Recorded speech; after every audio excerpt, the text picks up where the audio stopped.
Bago natin simulan ang kwentong ito, shoutout ko muna yung mga bagong warrior members ko na sina Midnight Man Narrates, subscribe kayo dyan. Karen Riel Fernandez, Lilian Colado, Insane How, Robin Villas, Congeniality Queen, Joy M.S., Arian Diente, Penny Dominguez Rey, Sara Diñoso, Helmar 07, Janric De Jesus, Renzo Anir, at sa mga nag-renew ng badge na sina Melanie Bonsilig, Balintataw, subscribe kayo dyan, Jean Marie Mateo, Daryl Ervara, Katrina Duque, Hon Rosini, Janine Montilla, Luna Team Eagle, Samuel Lagarto, Admin Jeff Anjinson, Rafi Ong, Danny Siniel, Admin Rio Lixius, Drew Bolisay, Incognito Stories, subscribe kayo kay boss, at kay Lay Valley. Maraming salamat po sa inyo. Haba, no? Pero simulan na natin to. Ang kwentong ito ay hango sa totoong buhay. Karanasan ito ng kaibigan ng pinsan ko. Natawagin na lang natin na Tita Judy. Taong 2004. Orani, Bataan.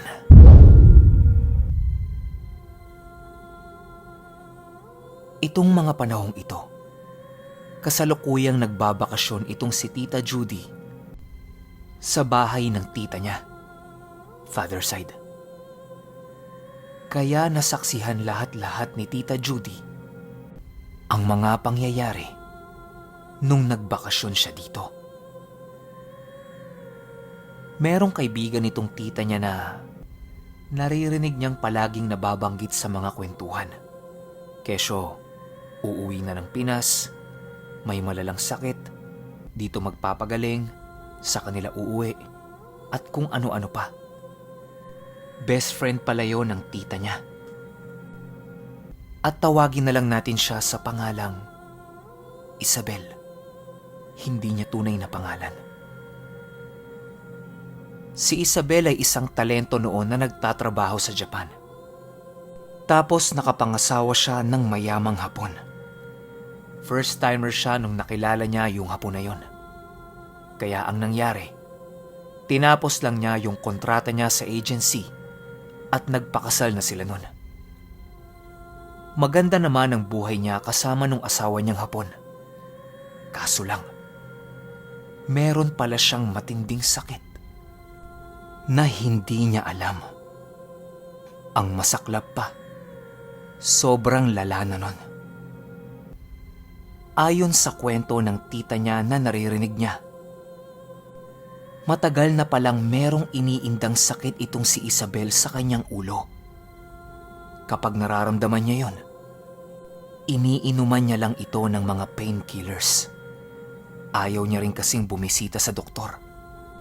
Takot kasi siya sa maririnig niyang resulta. Hanggang sa napilit siya ng asawa niyang Hapon na magpa-check up.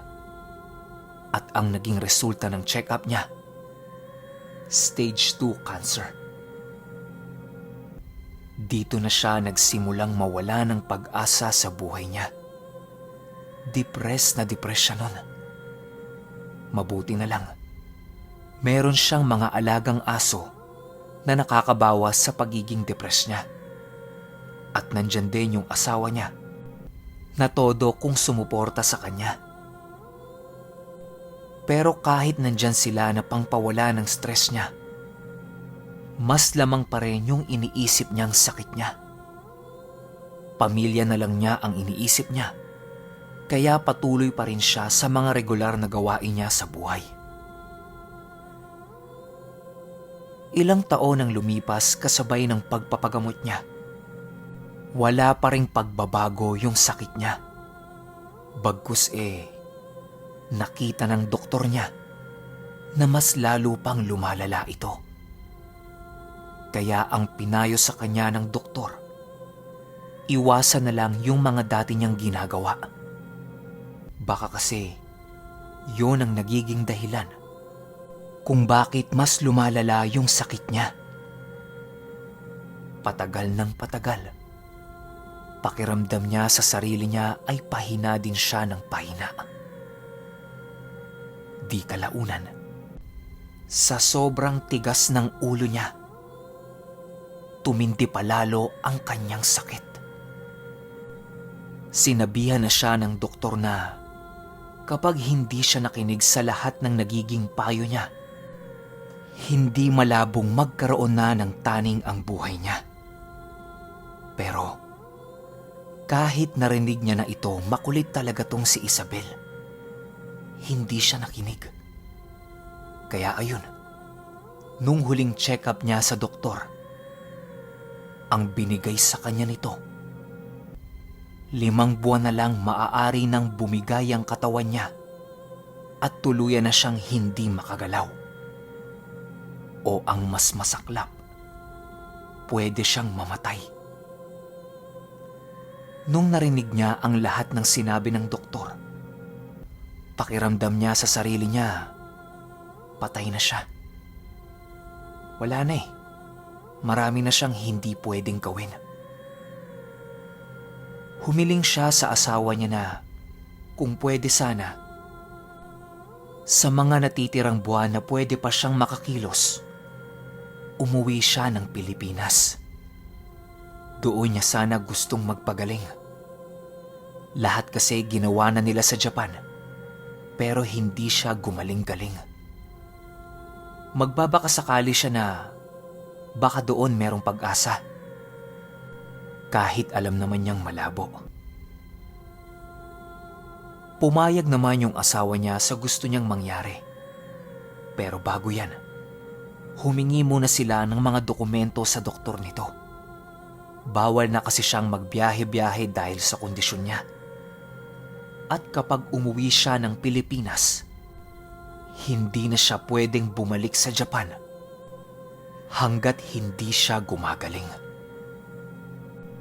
Ang sabi niya sa asawa niya, kahit anong oras na gusto nitong umuwi ng Pilipinas, umuwi lang siya. Dahil makikitira lang naman siya sa best friend niya. Ayaw niya kasi sa mga kamag-anak niya gawa ng kapag nakikita siya ng mga ito, pera kaagad ang hinihingi sa kanya. Tapos bawat galaw ng mga kamag-anak niya, palagi na lang, pera, pera, pera. Siya naman nahihiyang tumanggi. Kamag-anak niya yun eh. Tapos wala pang nakakaalam sa mga yon ng tunay niyang sitwasyon. Kaya ayaw niya talaga doon. Hindi rin siya nakakaramdam ng pagmamahal. Ganyan naman eh, no? Kapag OFW ka, akala nila nagpapala ka ng pera. Hindi nila alam, ang hirap ding mamuhay sa ibang bansa, lalo pat malayo ka sa mga mahal mo sa buhay. Nung sinabi niya yan sa asawa niya, hindi naman ito nagdalawang isip na payagan siya. Siya din ang bahala sa lahat ng magiging gastos niya. Tuwang-tuwa si Isabel sa napagpasyahan nilang mag-asawa. Tanggap na din niya kasi sa sarili niya na hindi na siya magtatagal. Lulubos-lubusin niya na habang may lakas pa siya. Hanggang sa sumapit na ang pag-uwi niya sa bahay ng best friend niya. Nagkataong nandoon na nagbabakasyon si Tita Judy.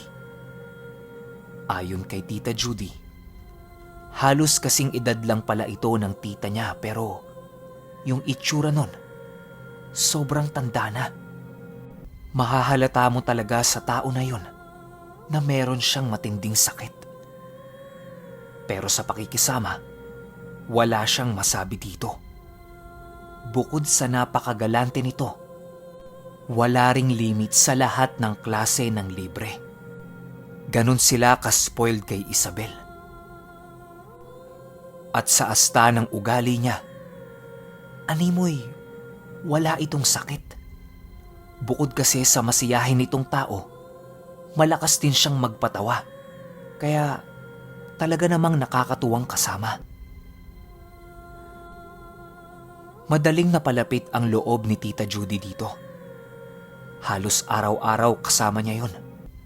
Libot sila ng libot sa Orani, kung saan-saan sila nakakarating. Hanggang isang hapon, meron silang nadaanang maliit na bahay na merong napakahabang pila. Malapit lang yun sa kanila. Tinitingnan nila kung anong meron sa bahay na yun. Karinderya ba, tindahan, o ano? Pagkita nila sa loob ng bahay, merong matandang babae na may mahabang buhok. Tapos kulay puti na lahat. Napakakinis ng balat nun. Ang ganda rin ng muka. Akala nga nila Amerikana eh. Pansin nila na merong nakaupong lalaki sa harap ng matandang babae habang hinihilot-hilot niya ito. Pinanood nila. Tumingin sa kanila yung matanda at ngumiti ito. Maya-maya pa, may lumapit sa kanilang batang lalaki. Tanong nito sa kanila, "Ate, magpapahilot din po ba kayo?" Umiling-iling lang silang dalawa. At ang sabi nila, panonoorin lang nila yung matanda. Nakakalibang kasi. Matapos hilutin ng matanda yung lalaki, tinawag niya yung batang lalaking lumapit sa kanila. Binulungan ito ng matanda. Tapos yung batang lalaki, hinawi yung kurtina. Kaya ayun, hindi na nila nakita yung matanda. Pero bigla na lang sumenyas yung batang lalaki sa kanila na pumasok sa loob. Nagkatinginan silang dalawa kasi bakit sila papapasukin? Eh hindi naman nila kilala yon. Nanonood lang naman sila eh. Dala ng kuryosidad, pumasok silang dalawa sa loob at pinaupo ng matanda sa tapat niya, si Isabel. Blankong-blanko siya sa ginawa ng matanda sa kanya. Mayat maya ang hipo nito sa likod niya, ulo, balikat, at tiyan. Yung matanda wala namang imik. Paulit-ulit niya lang ginagawa yun nang magsalita ito sa kanya ng, "Araw-araw mo kong balikan. Kakamutin kita. Ikaw na ang huli kong pasyente." Pagbanggit nung matanda sa kanya niyan, grabeng kilabot ang naramdaman niya. Para siyang binuhusan ng napakalamig na tubig. Natulala din siya ng ilang segundo at pakiramdam niya, sobrang gaan. Para bang nakalutang siya na hindi maipaliwanag. Wala naman siyang sinasabing sakit niya sa matanda. Kaya, paano niya nalaman? Manghang-mangha si Isabel sa matanda nung araw na yon. Ultimo si Tita Judy. Kasi, ang galing talaga. Wala silang nabanggit na kahit ano. Tapos alam niya kaagad. Silang dalawa, hindi naman naniniwala sa mga ganyan-ganyan eh. Multo nga hindi sila naniniwala. Ito pa kayang hilot-hilot na to. Pero sa isip-isip ni Isabel, wala namang mawawala kung susubukan niya. Bago sila umalis, tinanong nila yung pangalan ng matanda. At sumagot ito ng Bebang. Kaya magmula noon, naging tawag na nila rito ay Lola Bebang. At dito na nagsimula ang kalbaryo ng kanilang gamutan. Araw-araw pumupunta sila kay Lola Bebang. Minsan nga, 2 o 3 beses pa sa isang araw Lalo na kapag konti lang ang pasyente nito. Bukod kasi sa hilot-hilot na ginagawa ni Lola Bebang, napakarami pa nitong kwento sa kanila na talaga namang nakakamangha. At saka, kay Lola Bebang lang nila naririnig yung ganong klase ng kwento. Yung tungkol sa mga engkanto, laman lupa, aswang, duwende, tiyanak, at kung ano-ano pa. Sa isip-isip nila, hindi naman totoo yun. Tamang kwentong matanda lang. Pero ang hindi nila alam, lahat ng naikwento sa kanila ni Lola Bebang, dadalhin nila hanggang sa pagtanda nila. Kaya kita nyo, kinukwento ko sa inyo ngayon. Lumipas ang 2 linggo ng kanilang gamutan. Nagsabi sa kanila si Lola Bebang na sa darating na linggo, pumunta sila sa bahay niya ng mga 6:00 ng hapon. Meron lang siyang ibibigay na bulaklak sa kanilang 2. Dudurugin nila yon at ipapainom nila kay Isabel. Pagsapit ng araw ng linggo, bumalik sila sa bahay ni Lola Bebang. Meron itong hawak-hawak na 2 pirasong bulaklak. Magkaiba yung kulay, puti at saka pula. Parang gumamela yung itsura, pero sobrang lambot ng bulaklak na yun. Pagkuha nila ng bulaklak kay Lola Bebang, nagsabi ito kay Isabel na matapos niyang durugin yun, lagyan niya lang ng konting tubig, idiin niya sa dibdib niya at saka niya inumin. Makakaramdam siya ng matinding sakit ng tiyan nun. Pero pagtapos nun, magaling na siya kung ano man ang naging sakit niya. Matapos yan ay umuwi na sila. Sinunod ni Isabel ang lahat ng bili ni Lola Bebang. Nung oras na ng tulugan, ayun nga, nakaramdam siya ng napakatinding sakit ng tiyan. Bukod pa dyan, parang merong mga kamay ang lumalamutak sa mga lamang loob niya. Hindi rin pinaligtas yung utak niya. Para itong binabarena. Sigaw siya ng sigaw habang iyak ng iyak. Sa buong buhay niya, yun ang pinakamasakit na naranasan niya. Wala nang papantay pa. Lahat ng tao sa bahay nila, hindi alam ang gagawin.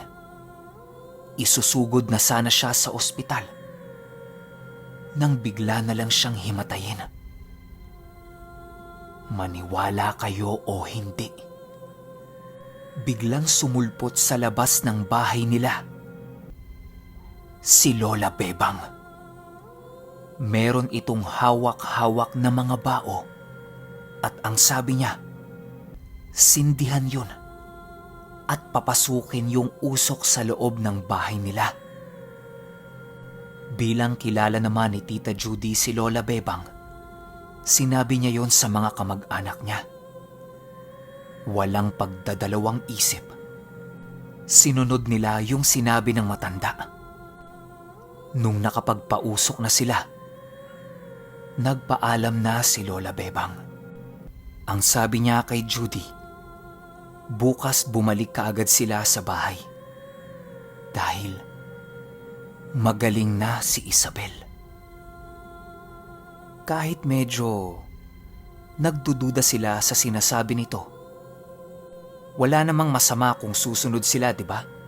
At saka, para kay Isabel din naman yun. Matapos nilang magpausok, nagising si Isabel at tila ba walang nangyari. Normal na normal ito. Ang unang hinanap niya lang tubig kasi uhaw na uhaw siya. Pagkainom niya ng tubig, ayun, tulog agad. Kinaumagahan, pumunta kaagad silang dalawa sa bahay ni Lola Bebang. Tuwang-tuwa yung matanda kasi alam niya sa sarili niya na magaling na si Isabel.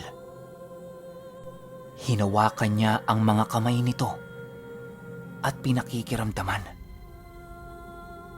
Nang sabihin niya na, "Magaling ka na.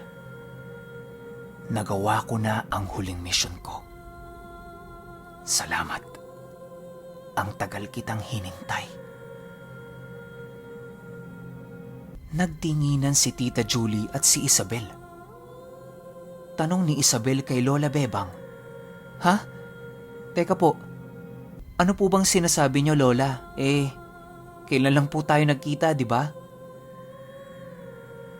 Tinapik-tapik ni Lola Bebang ang kamay niya habang patawa-tawa at sinabi niyang, "Salamat, makakapagpahinga na ako." Kahit hindi nakakaramdam ng lungkot si Isabel, bigla na lang tumulo ang luha sa mga mata niya at napayakap siya kay Lola Bebang. Matapos ang araw na yon, araw-araw pa rin silang bumibisita sa matanda. Wala namang nagbago. Normal lang lahat.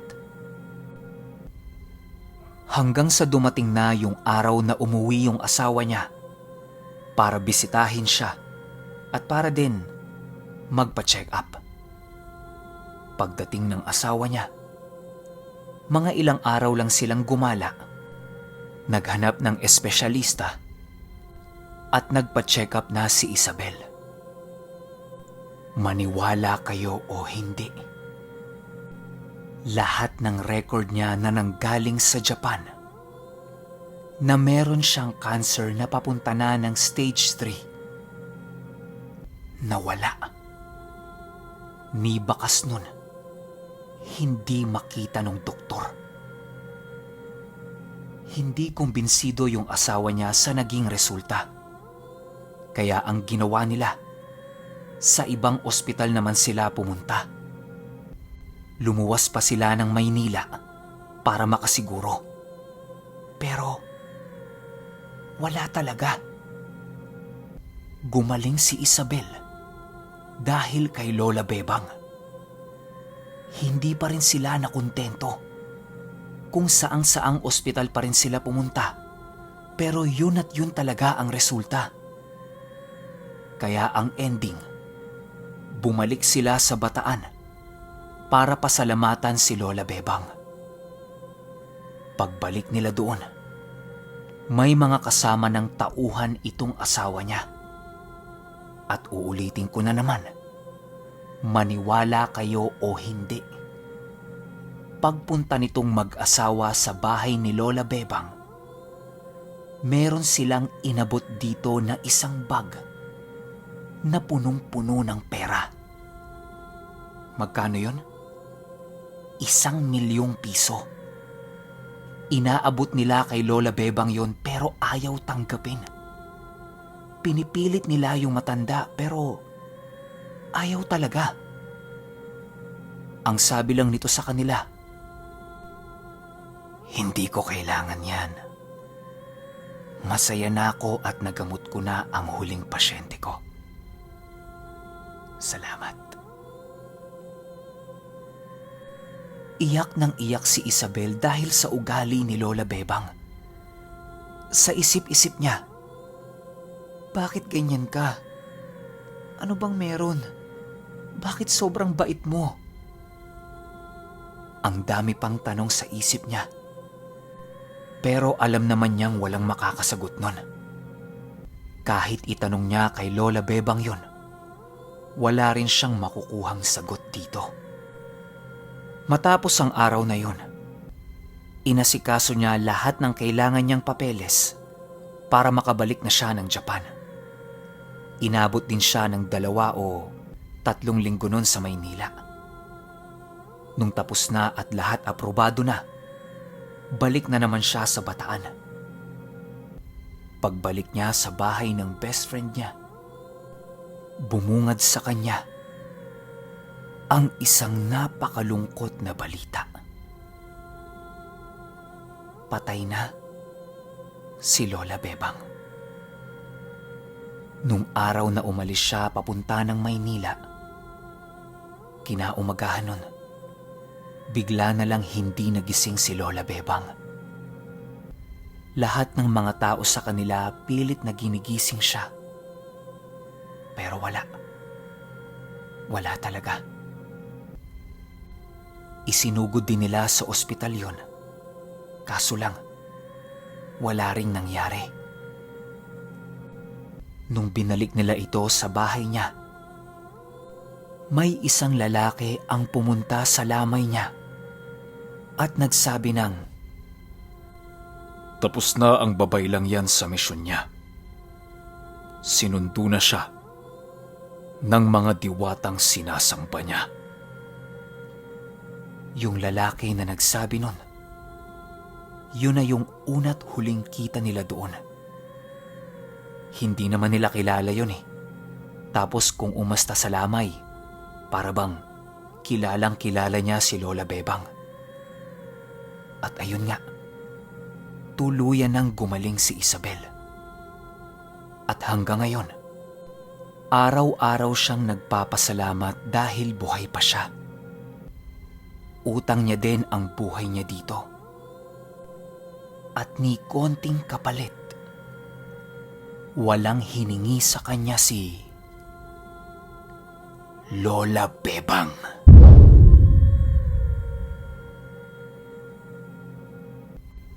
Okay, opinyon ko sa kwento. Ang galing. Sobrang galing. Dagdag ko lang, no? Yung lupa ng tinitirhan nila Lola Bebang, para lang alam ninyo, nakasanla yun kasi para may pinagkakautangan yata yung iba pang kamag-anak nito ni Lola Bebang. Tapos binayaran lahat-lahat yun nung asawang Hapon ni Isabel. Tapos may mga lupa pang binili yon para ibigay nila sa mga kamag-anak na naiwan ni Lola Bebang. Okay? Pero nakakatakot, no? Ganun pala yan sila. May mga mission sa mundo. Tapos kapag tapos na yung mission mo, kukunin ka na nila. Pero ang tanong, paano kung hindi natapos yung mission mo? Anong mangyayari sa'yo? Hindi ka mamamatay? Para bang aswang din? At saka, ito lang napansin ko sa takbo ng kwento, mula nung sumaya siya sa buhay niya at nawala lahat ng stress, gumaling siya. 'Di ba? Kasi nung nasa Japan siya, stress na stress siya. Pero nung nasa bahay siya ng best friend niya, wala siyang ibang ginawa kundi gumala, mag-relax, magpakasaya. Yun bang unwind? May punto, 'di ba? Siguro nakatulong din 'yon sa proseso ng paggaling niya, yung pagiging masaya. Kaya payo ko sa inyo, kung anong klase man ng sakit ang kinakaharap ninyo ngayon, huwag nyo masyadong isipin. Magugulat na lang kayo isang araw, magaling na kayo. Pero syempre, sundin pa rin natin yung mga doktor natin at uminom tayo ng mga gamot. Kaya kung ikaw na may malubhang sakit at nakikinig sa akin, kapit lang, gagaling ka din. Pangako yan. Yun lang. Hanggang sa susunod na kwento. Salamat.